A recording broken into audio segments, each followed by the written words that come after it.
Sebastian's team was good. The fencer attacked with blinding speed. The contortionist seemed to bend around James's strikes. The hacker had filled the room with deadly drones.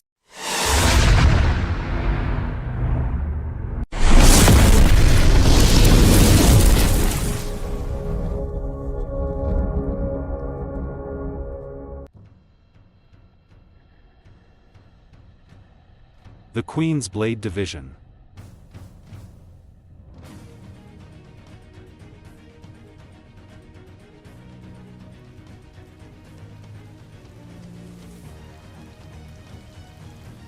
James Blackwood had a peculiar morning routine at MI6's most secretive training facility. While other agents practiced with firearms and cutting-edge gadgets, he could be found in the castle's east wing, slicing raindrops in half with a blade that had protected the crown for 3 centuries.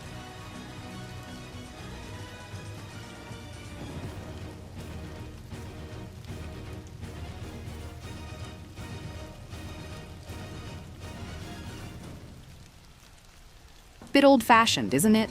New recruits would whisper, watching him move through ancient forms with deadly precision.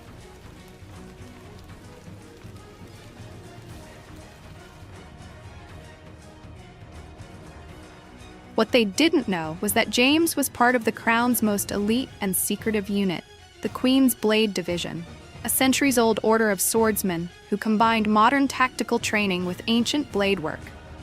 They were the last line of defense when all else failed, and James was their finest.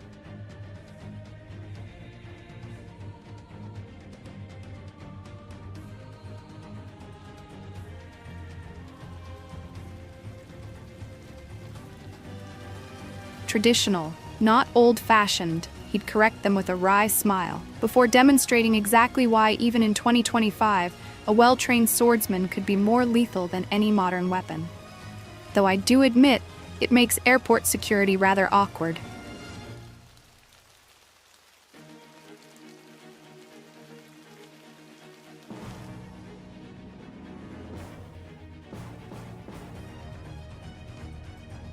Today, however, James wasn't training. He stood in full formal dress uniform before Sir Malcolm Winchester, head of the Queen's Blade Division, in a wood-paneled office that hadn't changed since Victorian times.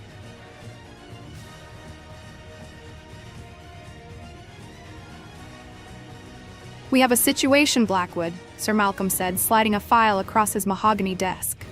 "Someone's trying to kill the Queen."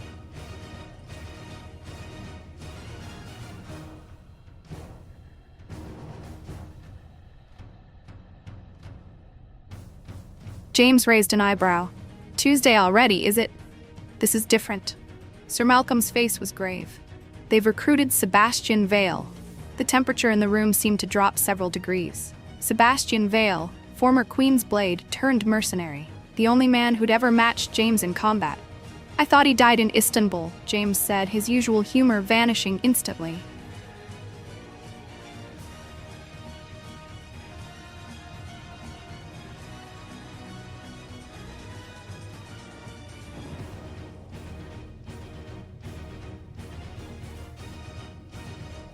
Apparently not. And he's brought friends. Our intelligence suggests he's assembled a team of international assassins. They're calling themselves the Shadow Consortium.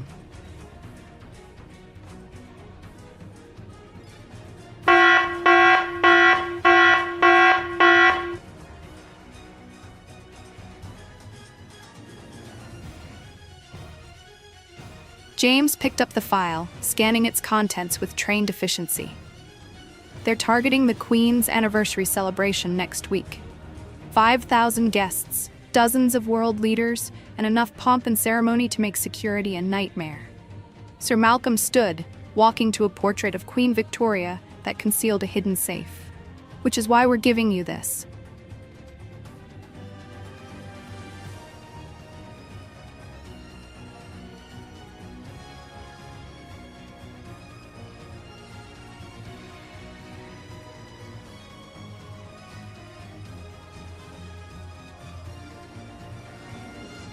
The safe swung open to reveal a sword unlike any other.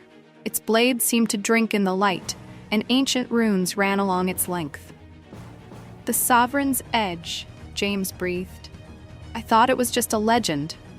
The sword has protected British monarchs since William the Conqueror.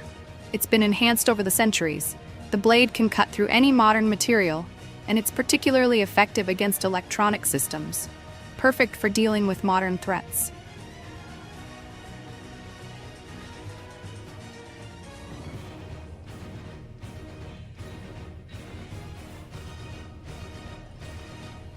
James lifted the sword reverently.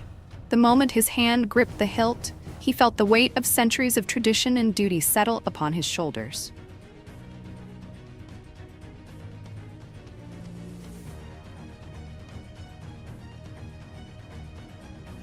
Sir Malcolm, he said, suddenly serious, Sebastian knows all our protocols, all our techniques. He trained with us.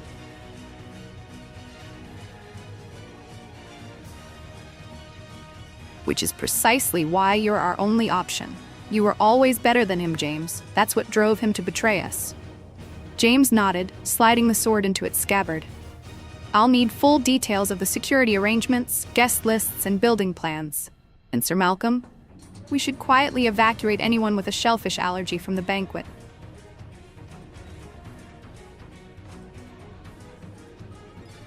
Why? Because the Queen's having prawns served as the first course, and it would be terribly embarrassing to have a medical emergency in the middle of thwarting an assassination attempt. Sir Malcolm couldn't help but smile. Even facing a crisis, James maintained his peculiar blend of duty and wit.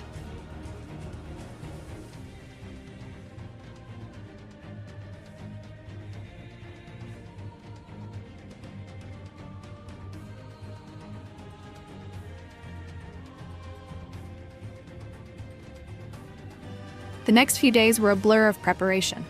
James worked with MI6, private security, and his fellow Queensblades to create an intricate defense plan. By day, he attended security briefings and studied building layouts. By night, he practiced with the Sovereign's Edge, learning its unique properties. The sword, he discovered, could do remarkable things. It could disrupt electronic signals, slice through reinforced steel, and even deflect bullets. But it required perfect focus and years of training to master. Exactly why the Queen's Blades spent decades preparing for this responsibility.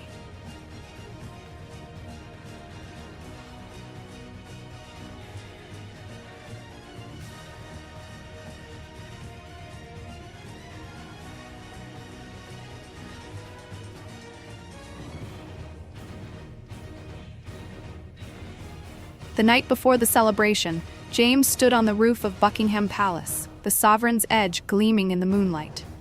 Below him, London sparkled, unaware of the danger that threatened its monarch. "Penny for your thoughts?" came a voice behind him.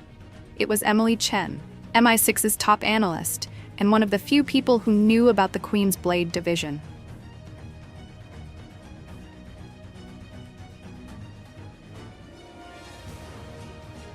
Just wondering if Sebastian will go for the classic villain monologue before trying to kill me, or if he'll skip straight to the attempted murder, James replied, though his eyes never stopped scanning the perimeter.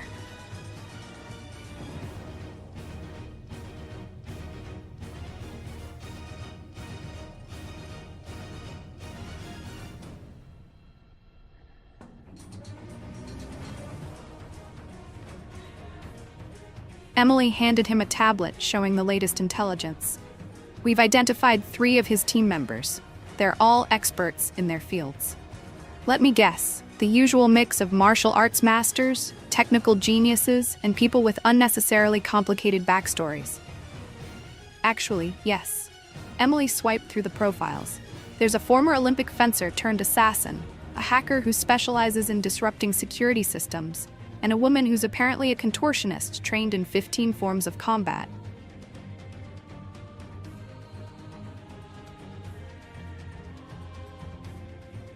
Only 15? Standards must be slipping. James's joke couldn't quite hide his concern. They'll have backup plans for their backup plans. Sebastian always was thorough.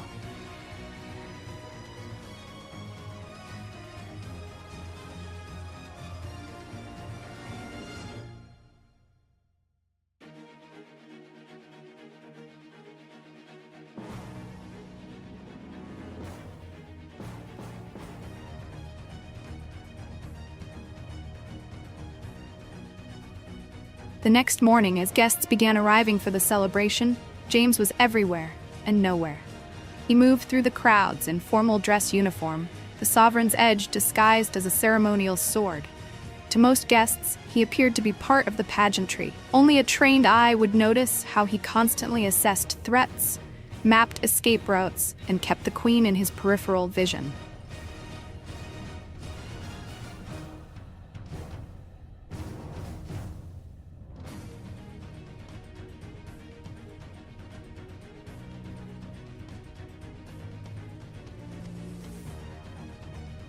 The first attack came during the morning reception. James noticed the champagne bubbling oddly just in time. "Nobody drink," he shouted, his blade flashing out to knock a glass from the Prime Minister's hand. Chemical analysis later revealed a sophisticated poison that would have been untraceable.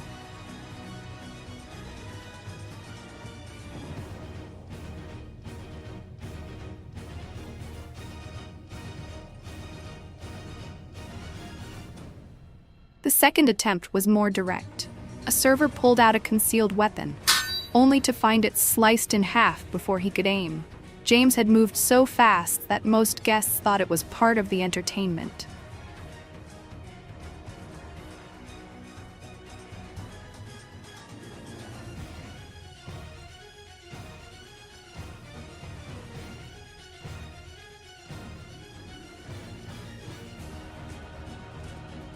"I do apologize for the disruption," he told the startled dignitaries. "Though I must say, that was a rather poor show. In my day, assassins at least waited until after the first course. But these were just distractions." James knew Sebastian was testing their responses, probing for weaknesses. The real attack was yet to come. It came during the main ceremony. As the queen prepared to give her speech, every light in the palace went out. Emergency systems failed. Communications went dead. In the darkness, James heard the distinctive sound of grappling hooks and breaking glass. Dozens of armed figures repelled into the ballroom. "Ladies and gentlemen," a familiar voice echoed through the darkness. "I do apologize for the interruption, but I'm afraid Her Majesty has a pressing appointment with history." "Sebastian," James called out, pushing through the crowd toward the queen's position. "Still as dramatic as ever, I see." "James," Sebastian's voice held a smile. "I was hoping you'd be here. The sword suits you. You should see what it can do to modern body armor. Care for a demonstration?"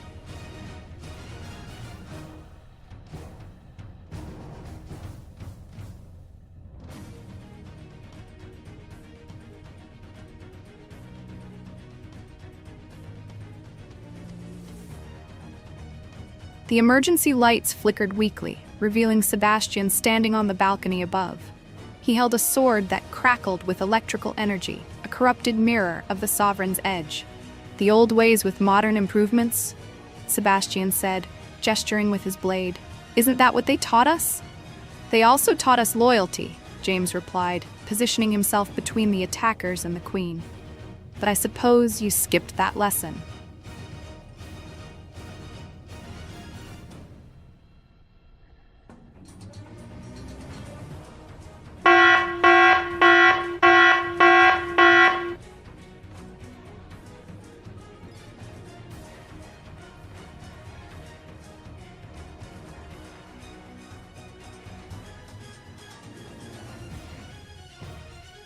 What followed was a battle that would be talked about in whispered tones for years to come. James moved like lightning, the sovereign's edge singing through the air as he engaged multiple attackers simultaneously. His blade was everywhere, deflecting bullets, shorting out electronic weapons, protecting the queen and her guests.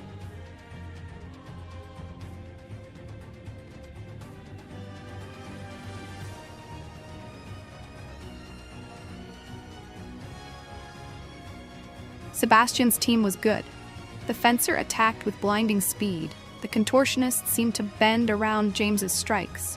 The hacker had filled the room with deadly drones. But they hadn't trained for decades, with the weight of centuries of duty driving them. They hadn't learned to fight with the knowledge that they were the last line of defense for the crown. James had. The Sovereign's edge moved with impossible precision, each stroke calculated and devastating. When Sebastian finally engaged him directly, their duel shook the foundations of the palace itself. "You could have been so much more," Sebastian snarled, their blades locked. "We could have used our skills for ourselves, not some outdated monarchy."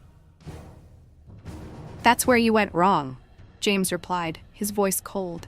"It was never about us." The Sovereign's edge flared with ancient power, shattering Sebastian's electrical blade.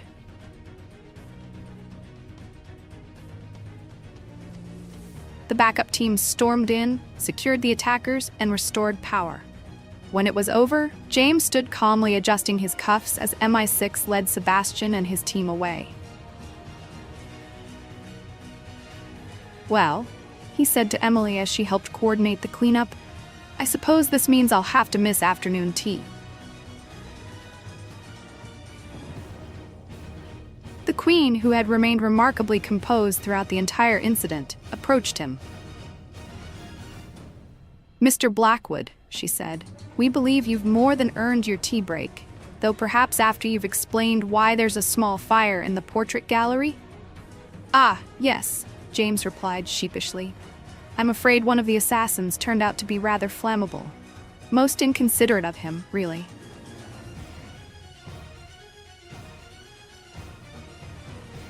In the aftermath, as security teams swept the palace and diplomats tried to pretend attempted regicide was a normal part of state functions, James returned the Sovereign's edge to its vault.